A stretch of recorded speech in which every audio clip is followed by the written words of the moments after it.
ദാമ്പത്യ പ്രശ്നങ്ങൾ ഉണ്ടാകുമ്പോൾ പ്രണയവും സംരക്ഷണവും നടിച്ച് അടുത്തുകൂടുന്ന പലരും പെൺമക്കളെയാണ് ലക്ഷ്യമിടുന്നതെന്ന് വീട്ടമ്മമാർ തിരിച്ചറിയുന്നത് വൈകിയാകും. സമീപകാലത്ത് ഇത്തരത്തിൽ നിരവധി സംഭവങ്ങളാണ് നമ്മുടെ നാട്ടിൽ നടന്നിട്ടുള്ളത്. കൊല്ലം ചടയമംഗലത്തെ ജയദാസൻ എന്നയാൾ 2 പെൺകുട്ടികളെ പീഡിപ്പിച്ച കേസ് ഈ ഗണത്തിൽപ്പെട്ടതാണ്.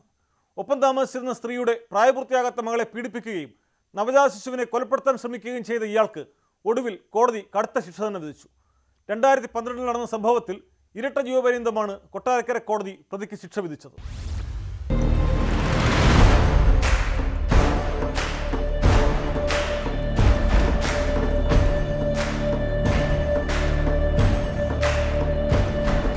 ഭർത്താവ് നഷ്ടമായ യുവതിയുടെ വീട്ടിൽ സഹായിയായി കൂടിയ ജയദാസൻ കുട്ടികളെ നിരന്തരം പീഡിപ്പിക്കുകയായിരുന്നു.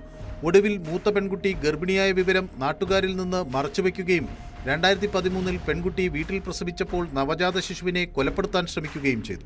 പ്രസവിച്ചുകൊണ്ടിരുന്ന സമയത്ത് ഈ പ്രതി പ്രസവിച്ചുകൊണ്ടിരിക്കുന്ന ആ സമയത്ത് തന്നെ എന്ത് ചെയ്തു? ഈ കുഞ്ഞിനെ തുണി വെച്ച് പൊതിഞ്ഞ് കൊല്ലാൻ ശ്രമിച്ചു. കാരണം അത്ര നല്ല ക്രൂരമായാണ് ചെയ്തത്. കൊല്ലാൻ ശ്രമിച്ചപ്പോൾ ആ പെൺകുട്ടിയുടെ സഹോദരൻ ഇത് കണ്ടുകൊണ്ടിരിക്കുക.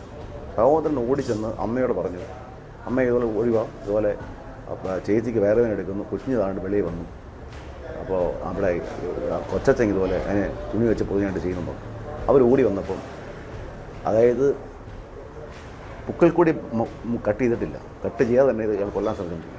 ഇപ്പോൾ ഈ സ്ത്രീ ഓടിയിട്ട് വന്നിട്ട് അയാളെ തട്ടി മാറ്റിയിട്ട് അവരെന്ത് ചെയ്തു? പെട്ടെന്ന് ഇരുമ്പോ അയാൾ വെച്ച് പുക്കിൽ കൂടി വേർപെടുത്തി കൊച്ചിനെ തുടച്ചെടുത്തു. പെൺകുട്ടിയെയും കുഞ്ഞിനെയും ആശുപത്രിയിലെത്തിക്കാൻ എന്ന വ്യാജേന ഇയാൾ കുടുംബത്തെ എരുമേലിയിൽ കൊണ്ടുചെന്ന് പാർപ്പിക്കുകയായിരുന്നു. ഒരു ദിവസം പെൺകുട്ടി പീഡനം ചെറുത്തതോടെ പ്രകോപിതനായ പ്രതി അടിവയറ്റിൽ കത്തിക്കൊണ്ടുകുത്തി പരിക്കേൽപ്പിച്ചു. തുടർന്ന് ആശുപത്രിയിൽ പ്രവേശിപ്പിച്ചപ്പോഴാണ് പീഡന വിവരങ്ങൾ പെൺകുട്ടികൾ തുറന്നു പറഞ്ഞത്. ഹോസ്പിറ്റലിൽ നിന്ന് കേസായപ്പോഴാണ് ഡോക്ടർമാരുടെ വിവരങ്ങളെല്ലാം പറയുന്നത്. കാരണം അത്രയും പീഡനം സഹിക്കാതെ വന്നപ്പോഴാണ് ഡോക്ടർ വിവരങ്ങൾ പറഞ്ഞു ഇതുപോലെ 2012 കാലയളവ് മുതൽ ഞങ്ങളെ 2 പേരെയും ഇങ്ങനെ പീഡിപ്പിച്ചിരിക്കുകയായിരുന്നു. അങ്ങനെ എനിക്കൊരു കുട്ടി ഉണ്ടായിരുന്നു. ആ കുട്ടി എനിക്കുള്ള പ്രായപൂർത്തി, അതായത് 18 വയസ്സാകുന്ന മുൻപേ ഉണ്ടായ കുട്ടിയാണെന്ന്. എന്നിട്ട് അവിടെ നിന്ന് ആരും അറിയാതെ ഇയാളുടെ ഭീഷണി മൂലമാണ് ഞങ്ങൾ ഇവിടെ വന്നത്. ഇപ്പോഴും എന്നെ കൊല്ലാൻ നടക്കുകയാണെന്നും പറഞ്ഞു. അങ്ങനെയാണ് അവിടുത്തെ പോലീസുകാർ ആ കേസിന് 307 കേസെടുത്ത് കോട്ടയം ജില്ലാ കോടതി അതിനകത്ത് ശിക്ഷിക്കപ്പെട്ടു. പെൺകുട്ടിയുടെ അനുജത്തിയെയും പ്രതി പീഡിപ്പിച്ചതായി തെളിഞ്ഞു. സംഭവത്തിൽ ചടയമംഗലം പോലീസ് കേസ് വിശദമായി അന്വേഷിക്കാൻ കോട്ടയം ജില്ലാ കോടതി ഉത്തരവിടുകയായിരുന്നു. വിയ്യൂർ ജയിലിൽ പ്രതി വിചാരണ തടവുകാരനായി കഴിഞ്ഞു വരവെയാണ് കൊട്ടാരക്കര കോടതി കുറ്റക്കാരനായി കണക്കാക്കുകയും വിധി പുറപ്പെടുവിക്കുകയും ചെയ്തത്. പ്രതിക്ക് ഇരട്ട ജീവപര്യന്തവും 17 വർഷം കഠിന തടവും 75,000 രൂപ പിഴയും ശിക്ഷ വിധിച്ചു. കൊട്ടാരക്കര അതിവേഗ കോടതി ജഡ്ജി TD ബൈജുവാണ് ശിക്ഷ വിധിച്ചത്. പ്രോസിക്യൂഷനു വേണ്ടി സ്പെഷ്യൽ പബ്ലിക് പ്രോസിക്യൂട്ടർ ഷുഗൂഡി തോമസ് ഹാജരായി. രണ്ടാമത്തെ പെൺകുട്ടിയെ പീഡിപ്പിച്ച കേസും കൊട്ടാരക്കര കോടതിയിൽ വിചാരണയിലാണ്.